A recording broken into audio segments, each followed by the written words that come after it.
Hello, everybody, and welcome to the final episode of Season 2 of GPK Radio. From here on in, there are no more seasons, just shows, specials, whatever. No schedule, just a good time, as always.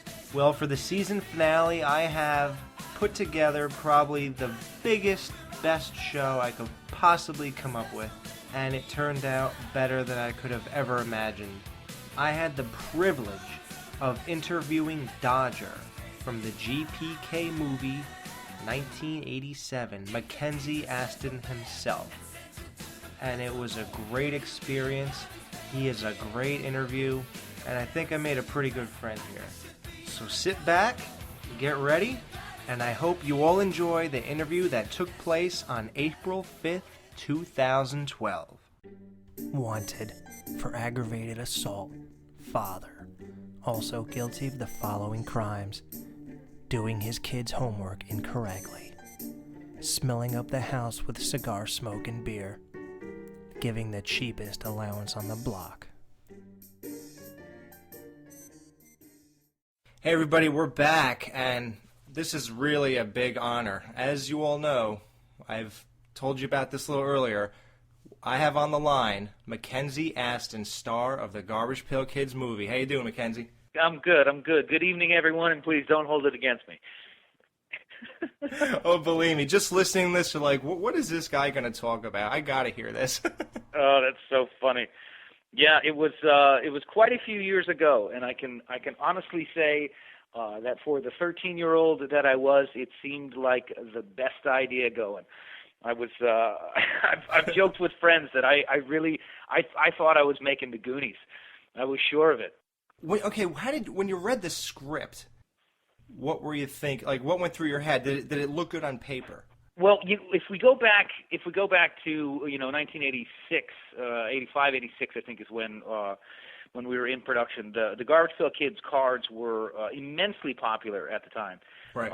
And they sort of represented a little bit of counterculture, which I thought was fantastic. It was slightly subversive, and it was taking the piss, if you will, out of the Cabbage Patch Kids, which were also crazy popular at the time, and causing trouble at the mall when Christmas came around, and people were just nuts for the Cabbage Patch Kids. So the fact that there was sort of the antithesis of that, an answer to that, and one that was relatively lowbrow and appealed to the baser instincts in everyone was really attractive to me.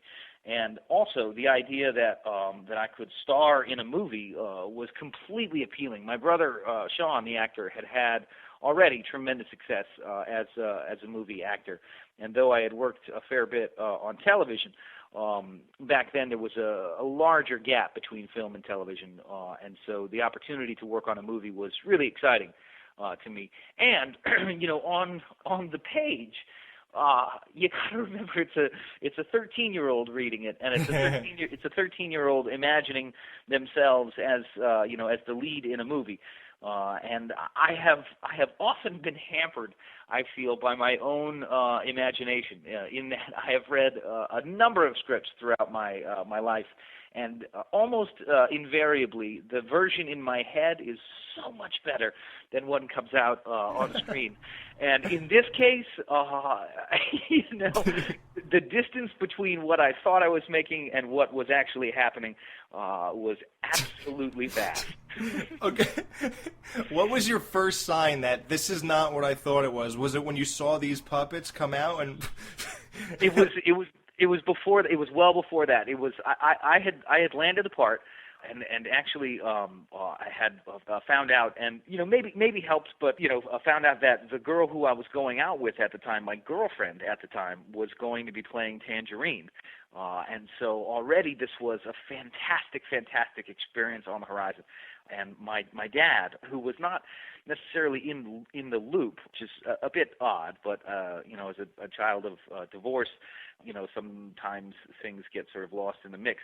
When my dad found out, his response was, "Oh no, oh Oh dear God, no. And he did whatever he could to try to get me out of it. I mean, against my wishes. You know, I think his sensibility was much more attuned to what the final product might be than mine was at the time. And so it was too late. The contracts had been signed, and I was thinking, Dad, you don't know what you're talking about, man. He's going to be great. And so I went in.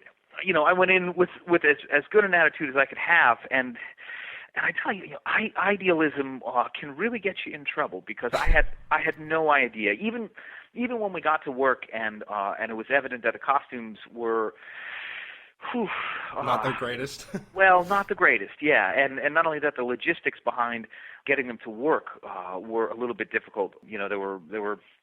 It was basically a giant foam latex servo-laden, machine that was plopped on top of, one of 7 little person actors' heads. And you couldn't really hear them very well, and they couldn't see out of the things. And there were little moments where it started to dawn on me that maybe this wasn't the best thing in the world, but that was completely overridden by my idealism. That we can still make a fantastic film, because the underlying message of the movie, and this holds true to this day. The underlying message of the movie is one that's not so bad. It was just the messenger. That was so poorly clothed. How hard was it acting? Because you could obviously, I guess, see their mouths moving, and I was going to say you couldn't hear them, so your cues to respond were just seeing like all you heard. Right. It was weird. You could hear them. You definitely make out what they were saying. It was just completely muffled, and there was an awareness that whatever was recorded on the day was going to be dubbed over later on. Whatever their voice sounded like when we were shooting it was not going to be what it would sound like with the finished product. But there was enough. Communication was good enough to to not have any trouble picking up the cues, and everybody was pretty good about knowing all their dialogue, and it was rehearsed enough because they couldn't see. Yeah, right, exactly. Things, so that their movement was pretty limited, and you can tell in the film, there's not a lot of you don't see them going from A to B all that much. No. It was, most of the movement in any given scene was taken care of by those who could actually see where they were going. Yeah, right. So, now, you said before, your girlfriend, so you're telling me that you were dating Katie Barbary? Katie Barbary and I had been going out for about 5 or 6 months by that point. And she was about a year and a half older than me, right. Which made me feel like I was the coolest kid in the world. Oh, my God, please. And I auditioned for the part. I got the part, and then the folks that were casting and the director, they said, well, do you know any actresses that are around 16? And I said, as a matter of fact, I do. I think Katie had already been submitted and was probably on her way into audition anyway. But there's part of me that likes to, there's the ego in me that likes to think that I had played, yeah. But I had something to do with her getting the job. But I think she was just the right gal for the part. Oh yeah, she was perfect for that role. And so we started working together on a movie as boyfriend and girlfriend. And as is Hollywood ritual, about halfway through, we broke up.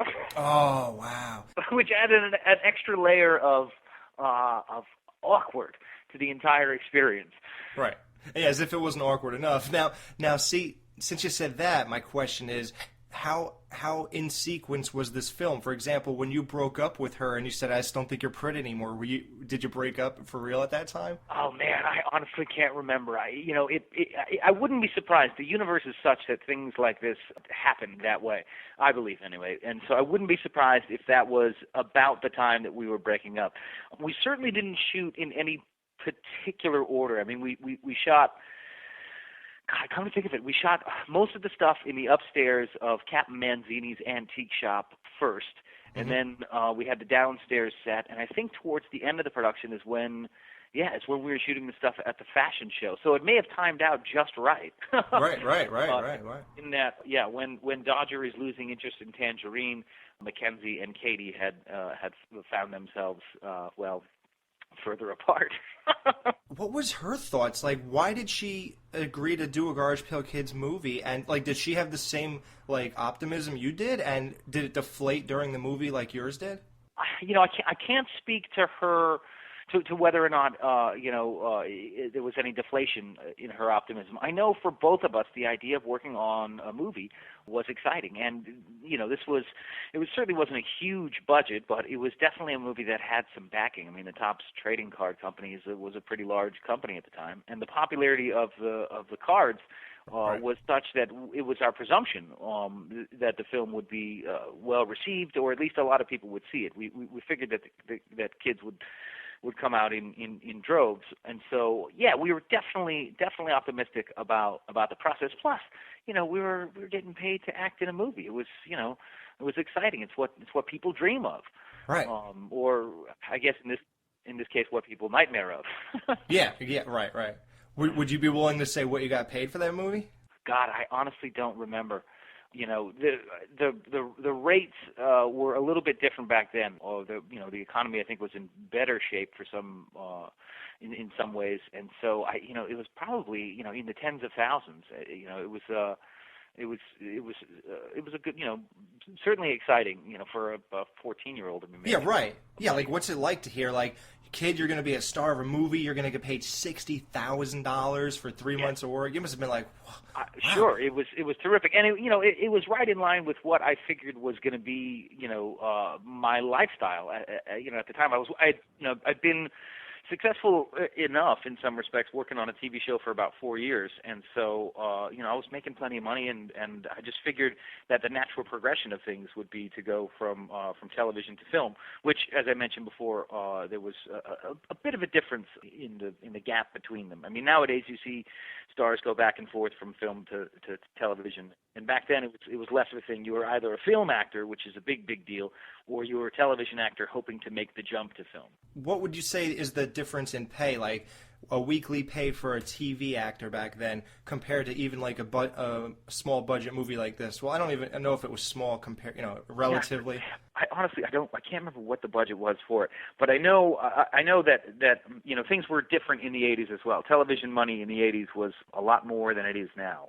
It was good. It was good. Okay, so you were doing good. Oh, heck yeah, yeah, okay. For sure. I mean, there were people were making tons of dough. Yeah. Back then, there are certain shows, obviously now, that are popular enough for people to make. Let's see how I put this. $1 million an episode. Shitload of money. Yeah. But back then, people were still doing pretty well. So, I certainly wasn't making, hundreds of thousands of dollars, but it was definitely a decent paycheck, especially for a 14-year-old. Right, and it was better than getting a regular. Like did you ever have to have a regular job? Well, not to pay the rent. I've been lucky. I after The Facts of Life finished and Garbage Pail Kids did what it did.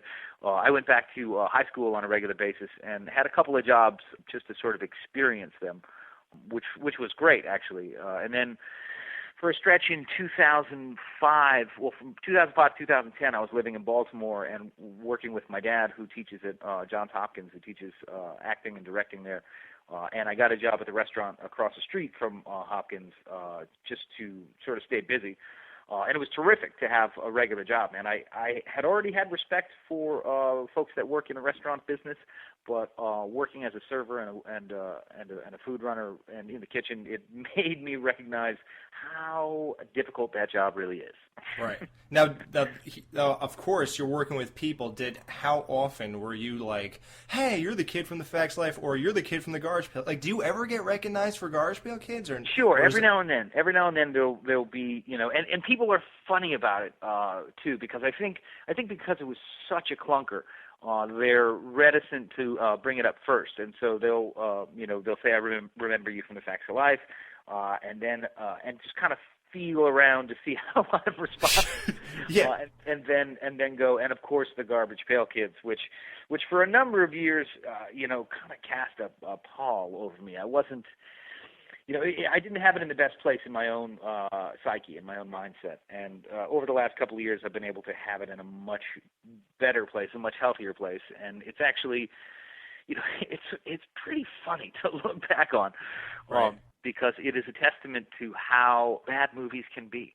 Well, hey, it's not as bad as Troll 2 in your defense.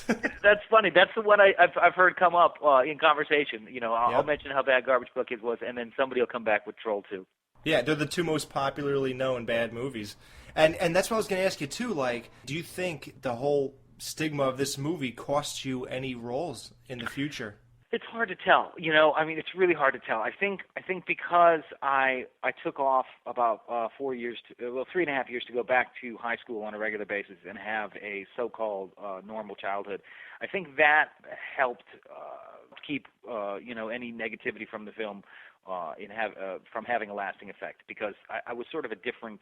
I was a few years older and more of a young adult than an adolescent when I started working again as an actor after high school.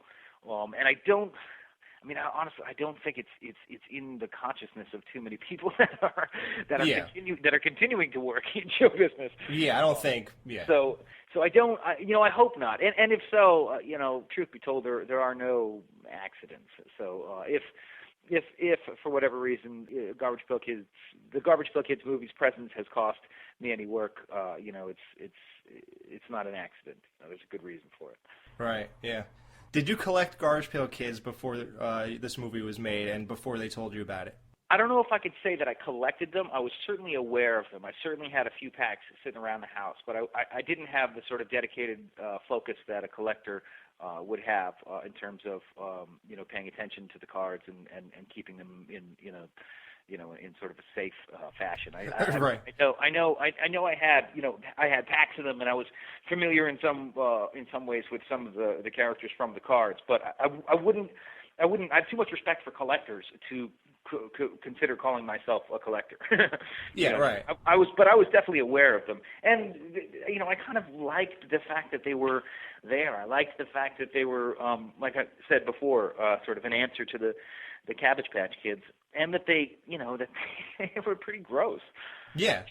Yeah, and they're actually pretty good pieces of art. I mean, people actually pay artists $350. Those Garbage Pail Kid artists, they pay them all the time to commission artwork, and it's usually reproductions of those same cards. That's fantastic. That doesn't really surprise me. I mentioned before we went on the air that recently I was able to see the film. They had a screening of it at a place not too far from me here in Los Angeles that was in conjunction with a show at a place called Gallery 1988, where a bunch of contemporary artists that were influenced by the Garbage Pail Kids did pieces of work that had to do with the Garbage Pail Kids. And to a man, or woman I should say, the artwork from those cards was an inspiration to a number of these artists. And you're absolutely right.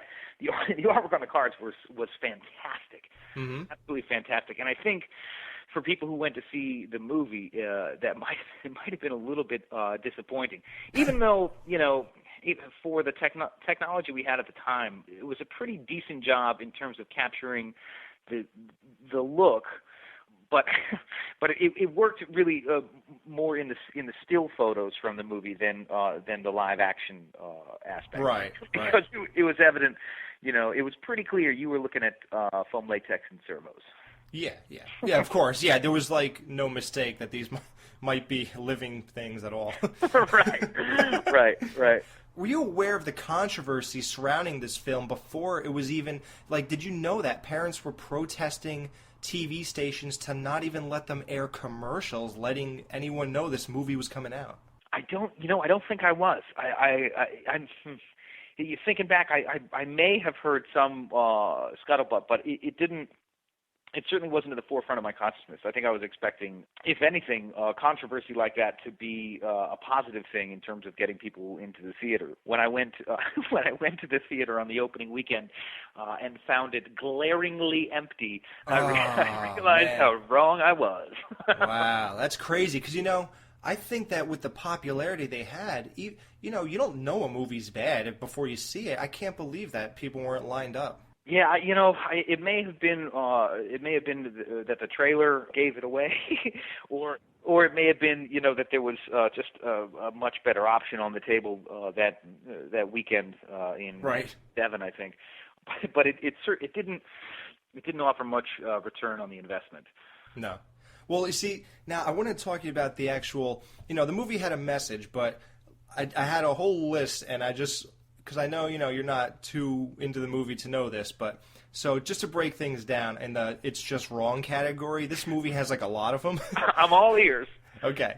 So you got these Garbage Pail Kids that are singing these like and preaching teamwork songs while they're burglarizing a sweatshop. Yes. Tangerine has them working with no pay and gives them no credit for it. Basically steals credit for it. Yes. Her boyfriend beats the crap out of a 14-year-old, straps him to a sewer pipe, leaves him for dead. Yes. It's implied that this guy's a drug dealer, and this is a children's movie, by the way. This is a children's film, yeah. yes. Yeah, so before they're even done with the list, there's a place called the State Home for the Ugly where they kidnap ugly people and lock them away just to get experimented on or killed by a garbage compactor.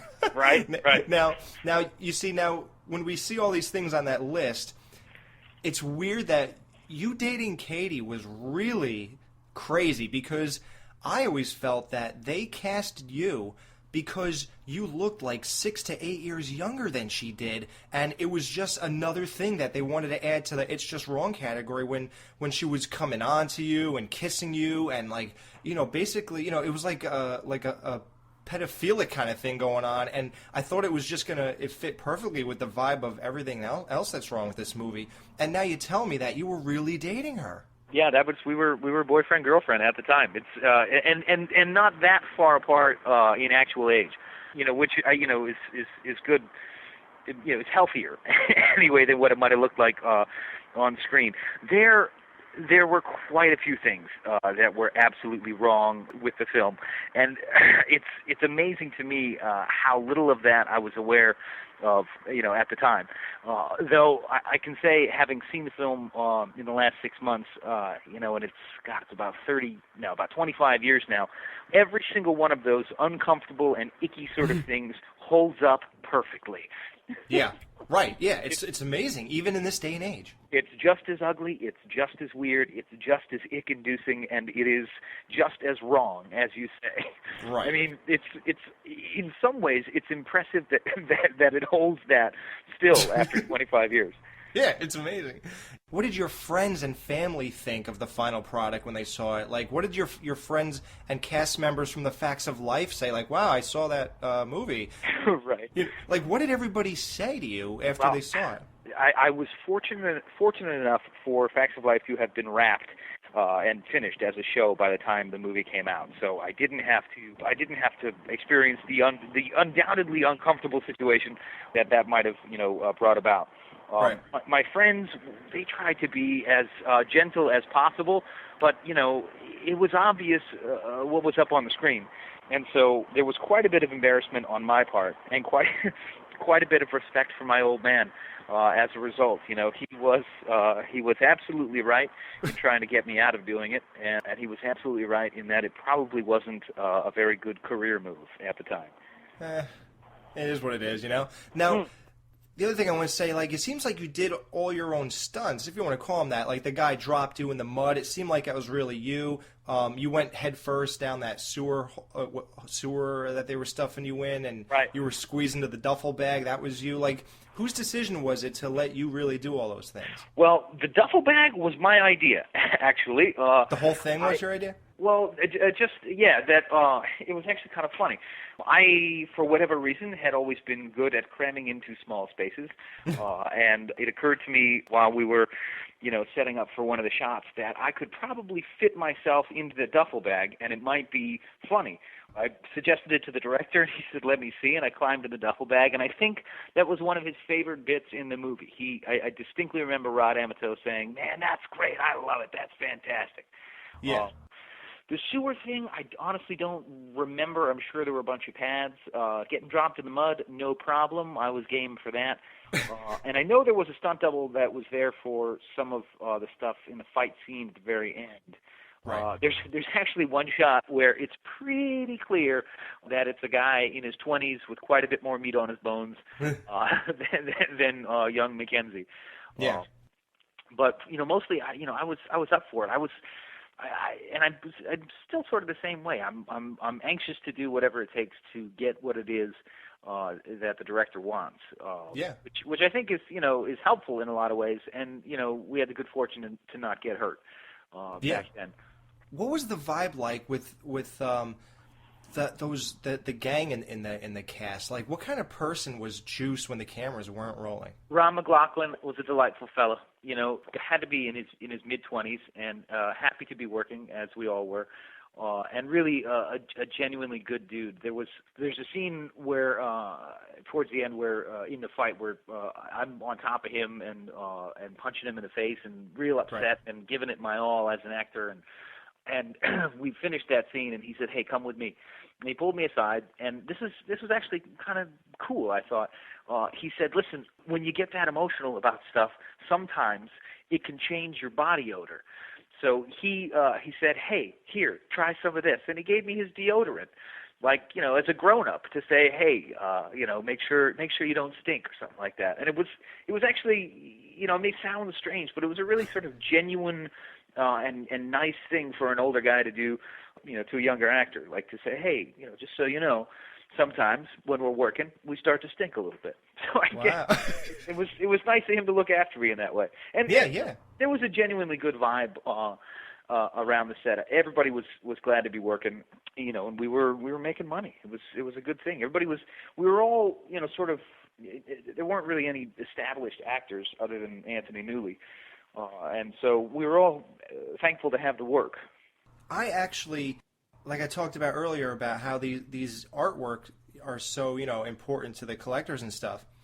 I actually had a piece commissioned, and I wanted to kind of pay tribute to this movie because I'm a big fan of it. Now, you're probably thinking, wow, I'd love to see your DVD collection. No, that's cool. Yeah, but the thing is, like we talked before the interview, I'm sure it's pure nostalgia. Like, I started watching this at like 8 or 9 years old, and it never occurred to me that this is a really bad movie. So I really loved like the music in it. I love the characters, Juice, Tangerine. I loved it. The Garfield kids, they're creepy and stuff. So I wanted to really pay tribute. So I actually had a card made up. No kidding. Yeah, I printed them and everything, and it's Juice holding money and you laying in a puddle of mud in your face down. Oh, fantastic! I'll give you my email address. I'd love to see a copy of it if you got it. Yeah, dude, I'll send you one if you want. I printed out like 100 of them, and people who listen to the show, I just send them to them. Oh, that's fantastic! Sign me up. I'd love to see one. Yeah, cool. Because it's like really crazy that the guy who I put you on it, and now you're gonna see it. Like when I did that, I never thought that Dodger was really gonna look at this card. Oh man, it's a small world, isn't it? Yeah. It's funny. There was with what you were saying in mind. The fact that at the screening that was held at this silent movie theater here in Los Angeles back in September, the place was full. There were about 250 people there, which was interesting. I'm sure a lot of people, well, I don't know. I figure some people must have been there, waiting to look at a car accident. But there were also a lot of people for whom the movie had a genuine impact in some respect, whether they thought it was the steamiest pile of refuse they'd ever seen, or for whatever reason it spoke to them. And so it was interesting that 25 years later, there's a bunch of people that still came and showed and spent $5 and enjoyed the movie, or enjoyed making fun of the movie. But for some reason, we were all there. And I think, I'd like to think, the idealist in me would like to think that for whatever reason, the appeal of the cards, the idea behind the cards, that there are people that are not the prettiest in the world. There are people that are not going to be promoted as sexy this, as exciting that, but are still real people, genuine people with thoughts and feelings and emotions, just like everybody else. And I think in some ways there's a part of us, in each of us, for which the movie holds an appeal in that respect. Right. Maybe I'm gilding the lily, or gilding the garbage at this point, but no. But there's part of me that likes to think that it had a positive impact on some folks. That beauty really is in the eye of the beholder. Yeah. Yeah, definitely. Now, I was going to ask you, were there any like memorable scenes that you filmed that, or that you saw getting filmed that didn't make it to the final cut? Anything like that? Wow, that's a good question. Nothing that jumps to mind right now. I feel like there were plenty of gags that we added that ended up in the movie. I know there was one take when poor Katie, who didn't have a driver's license at the time, was in the Triumph, the '69 Triumph that her character drives. Yep. The car actually belonged to the director's son. Incidentally, the guy who played one of Juice's henchmen, Wally, the guy. Oh, Wally, yeah. That was Rod Amato's son. Yeah, right. I did read that. Yep. And he was nice enough to loan the car to the film. And poor Katie. The very first take, I jump in the car and we're supposed to accelerate out of the spot and go left down the alleyway. And we did all of that except for the left down the alleyway. And we drove. I don't think Katie had driven a stick before, and she drove straight into the concrete wall. Oh. And wow. So they called cut and made sure we were both okay, and then put the car back to where it was supposed to be, and we did another take where she was able to pull it off. But wow. poor God, was it Todd Amato? I can't remember. The kid that played Wally, the director's son, his car was just screwed after that, all fouled up on the front. His pristine '69 Triumph. Right. Yeah, that was too bad. Wow. It's funny that you mentioned him because I was going to ask you, because you saw about Ron McLaughlin, like, what happened to that guy? That was his only credit ever, and there's absolutely no contact information of any kind on the internet. No idea. No idea. Absolutely no idea. I mean, we may have run into each other once after the filming. Maybe a couple years later when I was 16 or 17. But I have no idea. No idea. Wow. Katie works like crazy. That's lovely. She's got herself a terrific career in Spanish television, Mexican television. She works all the time. She's a huge star south of the border. Are you friends with her, or you just kind of broke up and that was it? We would be in contact every now and then, here and there. We haven't spoken in ages, but every now and then I'll run it through the old Google box and see that she's doing pretty well, which is encouraging. She was fluent in Spanish back then too. I think her dad was from Cuba, right? And so it was actually kind of, I found it kind of attractive that she was bilingual. And she's been able to parlay that into a very successful career in telenovelas, which is great. Oh my, yeah. Well, actually, my girlfriend's Spanish too right now, so I understand the appeal when you hear the accent. It's terribly attractive, is what it is. Yeah, it really is. See, I feel bad. I feel like I'm keeping it too long because I said no. I'm good, man. Good? I could talk about Garbage Pail Kids until the next one comes out. All right, cool. Okay, did you get any like residual checks when the DVD was made a couple years ago, or you didn't? I don't think so. No. Yeah, the statute of limitations might have expired on that, and I doubt that the contract was such that I was due any of that sort of thing. And I can't imagine the DVD sales being terrific. Yeah. Right. Did any of your friends tell you, like I don't know, like if you have friends that like goof about this every once in a while, every blue moon, but like did you hear that Garbage Pail Kids like resurged in 2004 and they made an all new series and stuff? Like did somebody go, hey dude? Yeah, I didn't know that. I had no idea. I was in 2004 I was. I don't know how much attention I was paying, and I was also, lost in a fog of my own creation. So I didn't know that they were back. How long did they last? They went from 85 to 88, I'm going to say. Okay. And then it died down, and I think they sold them until about 91, and then they basically left every corner store. And then 2004, well, Topps basically, when the internet got kind of big. Of course. 2002 or so, or a little after 97, a couple of years, websites were popping up everywhere, and then all of a sudden eBay came into the picture, and Garbage Pail Kid cards were like, it was the biggest thing, for Garbage Pail Kids fans anyway, And Topps noticed it, and they said, hey, listen, these people are really, really into these cards. And they just, in 2004, they released an all-new series, and these are like the most hated bunch of cards ever. Like, no shit. They missed it, huh? They did not recapture the magic. The art is bad. The concepts, they were so original and creative back then, and now it's all snot gags, piss gags, shit gags. You believe it or not, there's like a kid sliding down a water slide, leaving a trail of shit behind. Like that's what they turned into. Oh, right. Something creative and really intelligent to something dumb and for kids and stupid. That's wild. I wonder. That's wild. I guess. I mean, you know, it's tough to recapture the original sort of feeling in any you know, area of artwork, and that's, I guess, another perfect example of trying to recapture magic. Lightning in a bottle. Yeah. Missing the mark. That's funny. You know, it's mind-boggling to me in some respects that there's talk now of a reboot. Yep. You know, which is. I mean, there's part of me that thinks, oh, Christ, now people are going to be, you know, more people are going to look back at the film. But then I remember, you know, that having a good attitude about it is much healthier than having a bad attitude about it.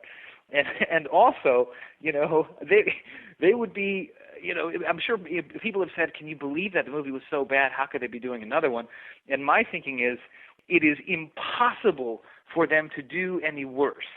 It would take tremendous talent and execution for them to turn in something worse than what we did in 86 or 87. You know what I love? The people who are asking if it's going to be a remake of that, as if they're going to go with the premise of sewing clothes again.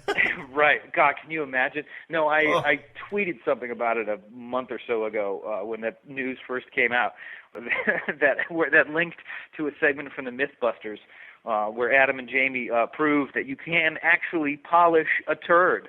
Yeah. So it's possible. They can certainly you know, leave a better taste in people's mouths. Well, yeah. A better expression. You know, it's funny. Like all the fans, like if you go to like the communities, all these people are so against it, and it's because of the first movie. It's so weird, man. Like, even Garbage Pail Kid fans don't want to see this happen. They're like, didn't we have enough from the first movie? It's weird. I guess you know, it amounts to messing with your childhood. It amounts to messing with your memories of your childhood, and nobody wants to have, you know, the shine taken off of their experiences as a smaller person on this earth. And so I can get that. I can get the disappointment. But, you know, let's remember that this is a business. And I read a very interesting interview with Rod Amato, with the director. Somebody had linked to it. Somebody writing an article about how bad the Garbage Pail Kids movie was, linked to an article with Rodney Amato where he was just sort of upfront about the fact that was a money-making job. They knew it was shit the whole time, and, you know, the idea was just to show up and collect a paycheck and not give a hoot about it. And, you know, there was part of me that when I read that thought, well, that's just terrible, because I was busy believing in it as much as I could, you know, and giving it my all. But then I stepped back and recognized that, yeah, you know, unfortunately, for as much as people like to consider, you know, what we're doing here art, and in some cases it really is, for the most part, you know, this is an industry, this is a business, this is selling Coca-Cola, this is selling washing machines, this is making sure that, you know, the factory farmed chicken gets to the table before it expires. Right. Yep.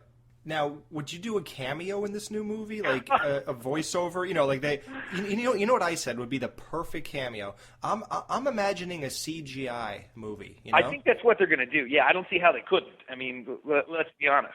Yeah, exactly. So I'm thinking, how about they got the Garbage Pail Kids? Whatever ones they choose, you got like 6 of them walking down the street, and in the background you see Juice beating up Dodger. Oh, that's fantastic! I think Wouldn't that's that a be great like idea. Perfect, right? Yeah, sure. That's absolutely perfect. That's great. We have to track down Ron McLaughlin. Exactly, and he could say, "Let's go, creep. I'm going to send the scuzzball on a little journey." Right. You know, it's a matter of principle. Oh, God, that's funny. That's a perfect idea. And then Tangerine could even come back and she says, "Leave him alone. He's just a kid." And you go, "I'm 14. I'm almost 15." Right? Unbelievable. Of course, with your voice now, it wouldn't work out, but I'm sure, you know what, they might be able to lift it from the original.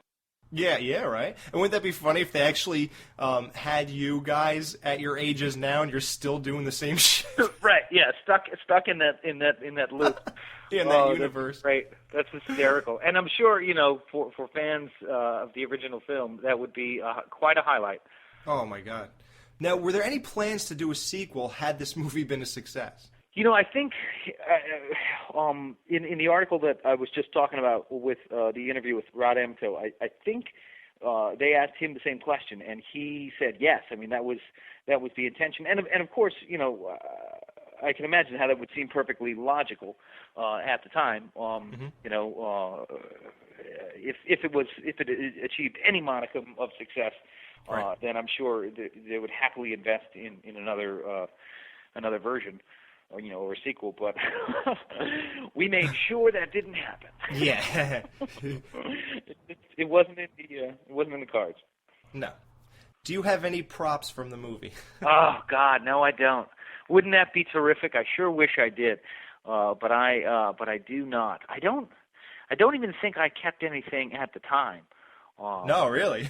Yeah, I mean, I know it's hard to believe that a couple of those outfits might be worth having. Oh, the Michael Jackson outfit. And you know what's so great about that? The best thing about the Michael Jackson outfit that you supposedly made when he went to Tangerine was... Right, the moonwalk.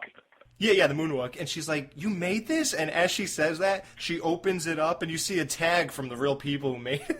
No way! Are you kidding? Yeah, this big, gigantic tag. Yeah. That's so good. I have to take another look. That's perfect. I mean, there you go. Is there a better example of, you know, of the bullshit factor than that? That's so good. Yep. Wonderful. So I know you mentioned it before, but when exactly would you say was the last time you watched this movie? You said a couple... Well, I saw it in September of last year. There was a screening locally here in Los Angeles. But before that, it would have to have been, you know, at some point in the 90s. I have a feeling that somebody, you know, brought a copy over to a house where I was living. You know, we all smoked a few bowls, and then, you know, and then somebody popped it in, and I'm sure that I couldn't have made it much more than 5 minutes before demanding that it be removed and wanting to change the subject as quickly as possible. It was a sore spot for a good stretch for me, you know, but thankfully I was able to put myself in a much better headspace and kind of enjoy it and celebrate it. You know, it's weird because, like, when you watch this, well, I guess I can't watch. You don't do it like on an occasion, you know. But when you saw it last time, did you at least say to yourself, you know, it might have been a stupid premise that these puppets look, you know, retarded, but at the same time, I think I was a good actor. I mean, you really did you played it straight, and that's not easy to do. Well, honestly, that's what struck me the most, is that it was completely evident to me that I was giving it everything I had, you know, as an actor, and trying as hard as I could to, and this is where it's almost embarrassing, but to play the truth of the scene. Now, it's ridiculous to say something like that when we're talking about some of the stuff that's in the movie, and in some ways, I think it might actually add to the weirdness of the movie. Because you have at least, you know, one person in there that is doing their damnedest to make it as real as possible, and so I think I was, you know, for lack of a better expression, I think I was struck by that more than anything. That it was clear to me that I was really trying as hard as I could, and that's something that you can't look back on with regret. You know, sure, the construct around my efforts was lacking, perhaps. Right. You know, maybe they were misdirected or misguided. You know, it certainly wasn't the best, you know, vehicle for it. But the fact that I was trying was encouraging to me. Now, what really struck me is Tangerine's acting. Now, or I should say Katie's acting.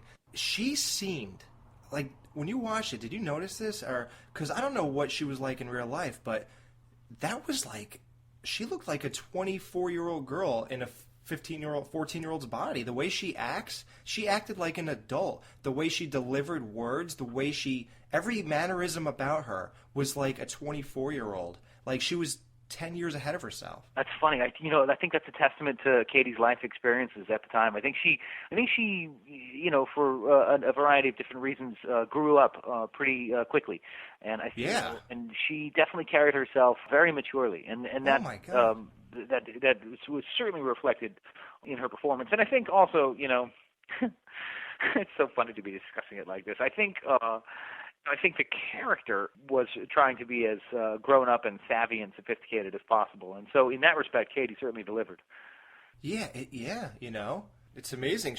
That's why I say it was like perfect, and it also added to you two looking It's Just Wrong, because right. You looked like a kid. You were a kid. You seemed like a mature kid who got a little job at Captain Manzini's shop. Right. All that stuff, and you took care of the Garfield kids and all that. But at the same time, you came off like a kid, and she came off like she was in her 20s. So when all that was going on with her kissing you and everything, it just seemed really like odd. Yeah. Yeah, and if you ever see like review, I know you probably don't search it up because you don't want to hear the bashing, but a lot of it is like how wrong this is. You got this 20-year-old girl like coming on to this kid, and this is a children's movie, and how wrong it is. And the fact that you guys were really dating just adds another layer to it. That's funny. If for as much of the sort of it's so wrong factor made it to the screen, there was an equal amount of that going on behind the scenes, and by that I mean, it was obvious that they were rushing something to production to capitalize on the popularity of the cards.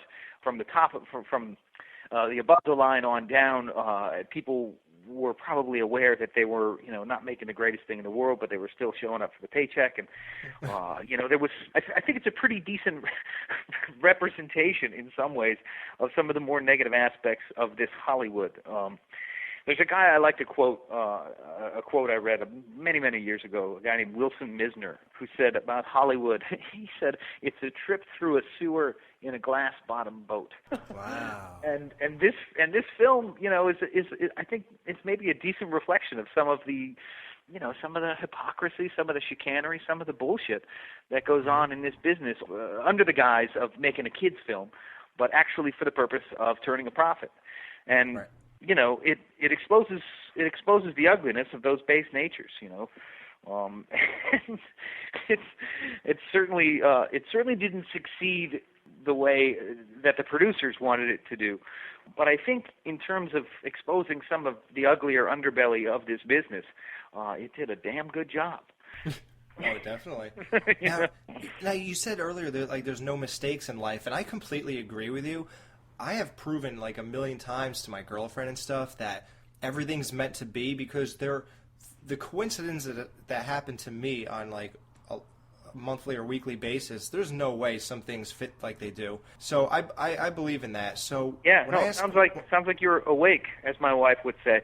Yeah. If you're awake and you're paying attention, you can see how there actually is a lovely pattern to this whole thing. Yeah, and knowing all of it, and when I tell people about it, like, how does this and this and this, and they're like, okay, well, what do you think it means? And I don't have an answer, Like, you could put it all together, but you can't come up with the end result. Like, I don't know, So when I ask you this question, it takes on a whole new meaning. If you really believe in that. So I already had this question lined up, but now that you said everything you said about the movie and how it negatively affected you, now let's see what your answer is. If you could go back, would you star in this movie all over again? I don't think you can change a thing.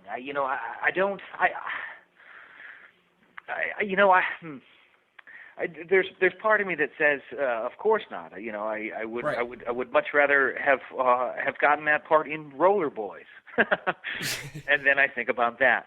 I don't think you can change anything, and I certainly don't think I would have some of the life lessons that I have now had I not participated in the Garbage Pail Kids movie. Hindsight is 20/20, and there's plenty of reasons to say, of course, I would do it differently. But the fact remains, I'm still alive and kicking now, and I don't know that I would be had I not worked on the Garbage Pail Kids movie. So, with that in mind, no, I wouldn't change it. In fact, Wow. I've enjoyed this conversation enough to say absolutely not. I would not like to do it any differently. Thank you. Me too, man. It's been a really fun, great interview, and it's really thank you very much for doing this. My pleasure, Alex. And likewise, it's nice to talk to somebody who has an affinity for the film in all its awkward, glory. But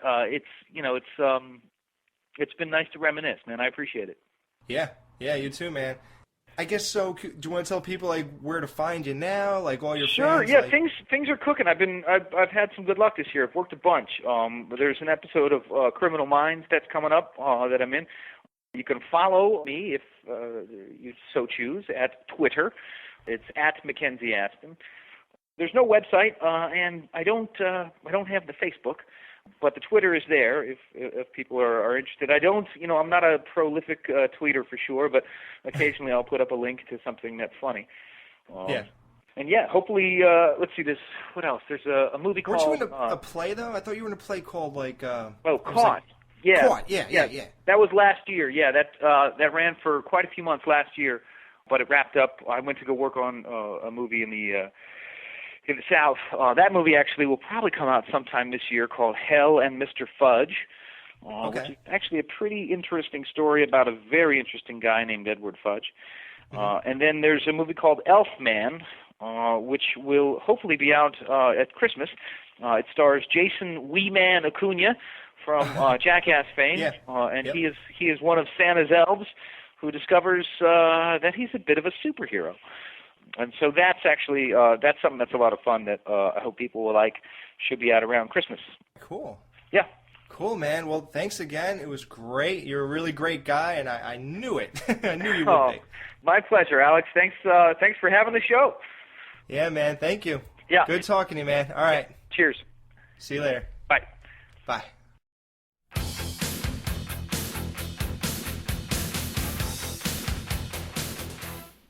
It's time for a GPK comic. Gee, I wish I could find a girl to change my life forever. Well, what do you think? They just fall out of the sky? She's probably got a boyfriend.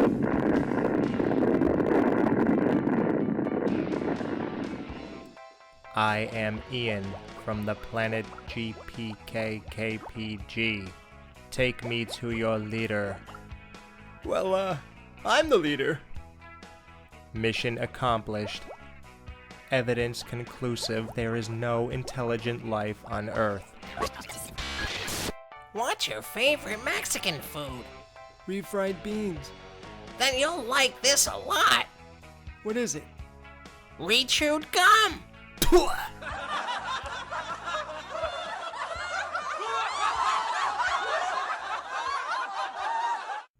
Would we lie to you?